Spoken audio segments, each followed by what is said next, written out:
มีผู้ซอยดอกไม้เงินคำเจ้าเด้อเลี้ยงควายดอนให้เจ้าได้เกิดเป็นเขาคำเลี้ยงควายดำให้เจ้าได้เกิดเป็นเขาแก้วเลี้ยงใหญ่แล้วคาดให้ไถนาเล่าเข้าเปลือกให้เจ้าได้พ้นปลายตาลกับสุขสบายดีพ่อแม่พี่น้องป้องปายและ FC ทีน่าฮักของจันสุขทุกคนกลับมาพบมาพ่อกับจันสุขสาวลาวในต่างแดนคือเก่าคือเดิมแล้วมื้อนี้จันสุขเองก็มีคำอวยไซให้พรทั่วไปนำเอามาฝากพี่ฝากน้องคือเก่าคือเดิมเนาะแล้วก็มีหลายคนที่ว่าเพื่อนให้ความสนใจเกี่ยวกับปึ้มอวยพรนั่นเองเนาะบ่ว่าจะเป็นอวยพรปีใหม่อวยพรขึ้นเฮือนใหม่หรือว่าอวยพรแม่ออกกำอวยพรแอน้อยเด็กน้อยอวยไซให้พรเจ้าบ่าวเจ้าสาวค้ำขึ้นคันใดเฮือนใหม่อีหยังต่างๆเนาะมีหลายคนเพิ่นให้ความสนใจเกี่ยวกับปึ้มอวยพรนั่นเองแล้วก็จันสุขสิมาเว้าให้พี่ให้น้องฟังตื่มอีกเทื่อนึงเนาะผู้ฮู้แล้วก็ดีผู้เว้าผู้ว่าเป็นแล้วก็ดีผู้เข้าใจความหมายของคำอวยพรแล้วก็ดีแต่ว่าก็ยังมีบางคนที่ว่าเพิ่นยังบ่เข้าใจความหมายของคำอวยพรเนาะคำอวยพรนี่มีความหมายว่าแนวใดเนาะคำอวยพรนี่บ่ว่าจะเป็นอวยพรในงานต่างๆเนาะเพื่อให้คนเฮานั้นมีแฮงใจซื่นใจและก็สุขใจซึ่งเป็นความสุขทางใจนั่นเองเนาะเมื่อพี่เมื่อน้องเนาะเพิ่นต้องการทำลาบาสีสู่ขวัญอีหยังต่างๆจังซี่เนาะเมื่อมีแขกมีคนเมื่อมีพี่มีน้องมาร่วมแสดงความยินดีในงานแล้วนอกจากนั้นเพิ่นก็ยังมีคำอวยไซให้พรอันม่วนๆเพื่อว่านำเอามาผูกคอต่อแขนให้เจ้าของขวัญเนาะผู้ที่ว่าเพิ่นทำลาบาสีสู่ขวัญให้เพิ่นอยู่ดีมีแฮงให้เพิ่นขึ้นมาหาเงินหาคำได้เพราะเมื่อเจ้าของขวัญหรือว่าผู้ที่ทำลาบาสีได้ยินคำอวยพรอันม่วนๆจากแขกคนที่ว่ามาร่วมในงานแล้วก็เฮ็ดให้เพิ่นนั้นซื่นใจสุขใจมีแฮงใจเนาะมีขวัญกำลังใจในการที่จะดำรงชีวิตในการที่จะทำมาหาอยู่หากินดังนั้นคำอวยไซให้พรจริงเป็นสิ่งหนึ่งที่ว่าสำคัญของคนเฮาเนาะบ่ว่าจะเป็นแขกคนมาเยี่ยมมายามเฮาหรือว่าเฮาไปเยี่ยมไปยามพ่อแม่พี่น้องหรือว่าไปเยี่ยมไปยามพ่อแม่พี่น้องทางไกลเนาะหรือว่าคนทางไกลมาเยี่ยมมายามคนทางบ้านเฮาหรือว่าคนทางบ้านเฮาไปเยี่ยมไปยามแขกต่างดาวท่าวต่างเมืองหรือว่าสถานที่ต่างๆเนาะล้วนแล้วจะต้องการคำอวยพรเพื่อนำเอาไปอวยไซให้พรหรือว่าไปแสดงความยินดีหรือกล่าวอวยไซให้พรในงานต่างๆเนาะให้เกิดความเป็นสิริมงคลเนาะเมื่อเฮาได้คำอวยพรมาแล้วเฮ็ดจังไดเฮาสิบางคำอวยพรเนาะเพิ่นก็สิให้อยู่ดีมีแฮงคำว่าอยู่ดีมีแฮงให้มีสุขภาพแข็งแรงต้องมาก่อนเนาะพี่น้องเมื่อคนเฮามีสุขภาพที่ว่าแข็งแรงแล้วเนาะก็จะสามารถทำมาหาอยู่หากินก็จะสามารถทำมาหาอยู่หากินหรือว่ามีเหือมีแฮงในการทำมาหาอยู่หากินก็จะร่ำจะรวยก็จะมีเงินมีคำเนาะถ้าว่าสุขภาพบ่แข็งแรงเฮาก็บ่สามารถทำมาหาอยู่หากินแล้วก็บ่เฮ็ดให้เฮานั้นร่ำรวยได้เพราะฉะนั้นเฮาจะต้องมีสุขภาพที่แข็งแรงมีเหือมีแฮงแล้วก็ขยันทำมาหาอยู่หากินแล้วก็จะเกิดโชคเกิดลาภเกิดความมั่งคั่งร่ำรวยนั่นเองนี่ก็เป็นที่มาของคำว่าคำอวยพรเนาะแล้วก็เดี๋ยวเฮาบ่เว้ายาวเฮาก็จะมาเว้าคำอวยพรเลยเพราะว่ามีหลายคนเพิ่นถามว่าอธิบายให้ฟังแน่อวยไซให้พรแล้วมันจะร่ำจะรวยบ่มันจะมีเงินมีคำบ่เนาะถ้าว่าอวยไซให้พรเนาะเมื่อได้คำอวยไซให้พรมาแล้วเฮาต้องขยันทำมาหาอยู่หากินเฮ็ดจังได๋เฮาสิหังสิมีสิร่ำสิรวยคือจังเพิ่นเว้ามาเพิ่นกล่าวมาเพราะฉะนั้นเฮาจะต้องขยันขันแข็งเนาะขยันขันแข็งกระตือรือร้นทำมาหาอยู่หากินแล้วเฮาก็จะหังมีมั่งมีสีสุขร่ำรวยเงินคำดังที่เพิ่นอวยพรมาเดี๋ยวเฮาจะมาฟังคำอวยพรทั่วไปแล้วบทนี้เฮาจะใส่ทั่วไปหรือว่าอวย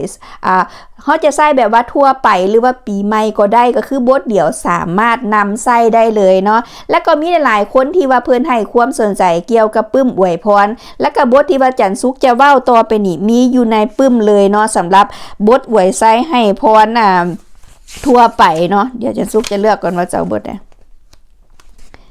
เดี๋ยวเราจะมาฟังคำอวยพรอยู่ในปื้มนี่จันซุกจะใส่อวยพรปีใหม่บทที่2เนาะหรือว่าเราจะใส่ทั่วไปก็ได้เนาะคือบทเดียวสามารถนำใส่ได้เลยเนาะให้กวดนี้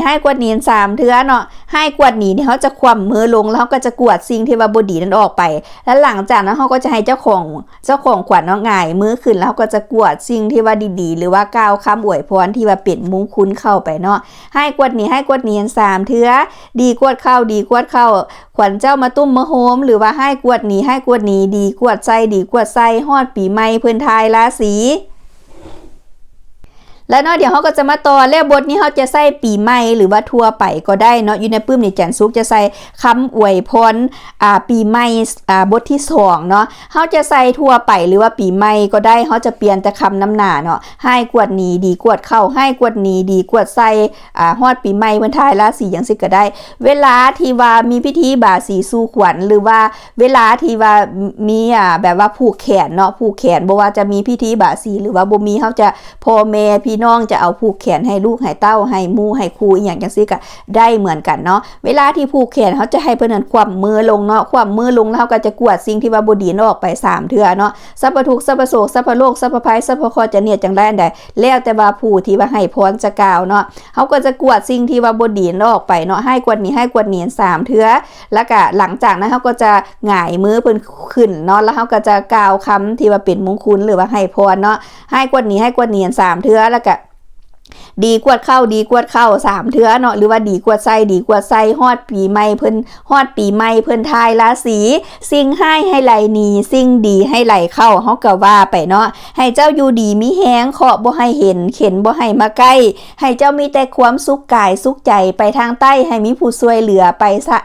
ทางใต้ให้มีผู้ช่วยเหลือไปทางเหนือให้มีผู้ช่วยสร้าง2ขอบข้างให้มีผู้ซอยดอกไม้เงินคำเจ้าเด้อเลี้ยงควายดอนให้เจ้าได้เกิดเป็นเขาค้ำเลี้ยงควายดำให้เจ้าได้เกิดเป็นเขาแก้วเลี้ยงใหญ่แล้วคาดให้ไถนาเล่าข้าวเปลือกให้เจ้าได้พ่นปลายตาลเล่าข้าวสารให้เจ้าได้พ่นปลายพร้าวเล่าข้าวเจ้าให้เจ้าได้ล้นลืนคือเหลือเยียขอให้เทวบุตรอยู่สั้น5เทวดาอยู่สั้น4ธรณีอยู่สั้นใต้ให้นำข้ามซอยสู่เจ้าครูสุญามจงมีอายุวันโนสุขังพลังมันยืนแล้วเขากับเป่ามนต์เป่าพรเป่าพระคาถานั่นเข้าไปในมือได้แขนของเจ้าของขวัญเนาะเพิ่นก็จะได้อยู่ดีมีแฮงอยู่เย็นเป็นสุขเนาะเกิดโชคเกิดลาภเกิดความมั่งคั่งร่ำรวยอีหยังเฮาก็ใส่ว่าไปเนาะพี่น้องแล้วบทนี้เนี่ยเป็นบทเก่าบทแก่บทมีมาตะกี้แต่ก่อนส่วนหลายบทตะกี้แต่ก่อนนี่เพิ่นจะเว้าเรื่องการทำมาหาอยู่หากินเนาะคือจังอยู่ในบทอวยพรส่วนหลายเพิ่นจะเว้าเรื่องข้าวเรื่องน้ำเนาะเรื่องการทำมาหาอยู่หากินหาน้อยได้หลายเนาะหาบ่พอได้ก็ได้หาบ่พอหังก็หังหาบ่พอมีก็มีเพราะฉะนั้นข้าวน้ำซ้ำป่านี่จริงเป็นสิ่งนึงที่ว่าสำคัญเนาะพี่น้องเพราะว่าคนเฮาถ้าบ่ได้กินข้าวกินน้ำก็จะบ่มีเหือมีแหงเพราะฉะนั้นคำว่ามีข้าวมีน้ำก็คือเว้าถึงความอุดมสมบูรณ์เว้าถึงความมั่งคั่งร่ำรวยของคนเฮาเนาะคือจันซุกสลายจันซุกจะมักเว้าในคลิปว่าอย่างก็จันซุกจะมักเว้าในการทำมาหาอยู่หากินเนาะส่วนหลายคำต่อไปก็จะมีปื้มหัวไม้ออกมาเนาะก็จะเป็นว่าที่จันซุกเว้ามักจะเว้าในหน้าคลิปเนาะว่าอย่างก็ที่ว่าจันซุกมักเว้าในหน้าคลิปว่าโชคอยู่หน้าให้สมดังใจหวังโชคอยู่หลังให้ท่อภูเขากล้าไปหาปลาหากุ้งพอเกียนล่อแกไปตึกแฮทงโจเกียนล่อแกบ่ไหวอันนั้นเพิ่นเว้าถึงการทำมาหาอยู่หากินของคนเฮาแล้วก็ต่อไปอีกบ่โดนจันซุกก็จะมีปื้มหัวไม้ออกมาเนาะก็จะเป็นประมาณว่าในบทอวยพรนี่ก็จะว่าเฮ็ดน้อยก็ได้หลายเนาะเฮ็ดบ่พอได้หาบ่พอได้ก็ได้บ่พอหังก็หังบ่พอมีก็มีสินะเพราะว่าในบทอวยพรนี่จะเป็นบทเก่าบทแก่บทมีมาตะกี้แต่ก่อนบ่เป็นบทสร้างขึ้นมาใหม่เว้าเรื่องการทำมาหาอยู่หากินของคนเฮาเฮ็ดให้ขวัญของคนเฮานั้นดีใจเนาะดีใจมีแฮงใจซื่นใจสุขใจเนาะเมื่อมีพี่มีน้องหรือว่ามีพ่อมีแม่มีญาติวงศาเนาะกล่าวคำอวยพรเฮ็ดให้ขวัญของเฮานี่ซื่น ใจมีแห้งใจเนาะเมื่อมีข้าวมีน้ำมีความอุดมสมบูรณ์แล้วก็เงินคำกับแก้วก็ตามมานั่นเองเนาะนี่ก็เป็นที่มาของคำอวยพรในงานต่างๆเนาะสั้นมาฮอดนี่จันซุกเองหวังว่าคลิปนี้คงจะสร้างความสุขและเป็นประโยชน์ให้กับพ่อแม่พี่น้องป้องป่ายนั่นบ่หลายก็น้อยถ้าทานผู้ชมเข้ามาเบิ่งแล้วเห็นว่าคลิปนี้ดีและมีประโยชน์อย่าลืมแบ่งปันไปให้คนที่ทานหักได้รับเบิ่งรับชมนำสำหรับมื้อนี้จันซุกขอลาพี่และน้องไปก่อนแล้วพบกันใหม่ในเทื่อหน้าสำหรับเทื่อนี้สำบายดีอยู่ดีมีแฮงสู่คู่สู่คน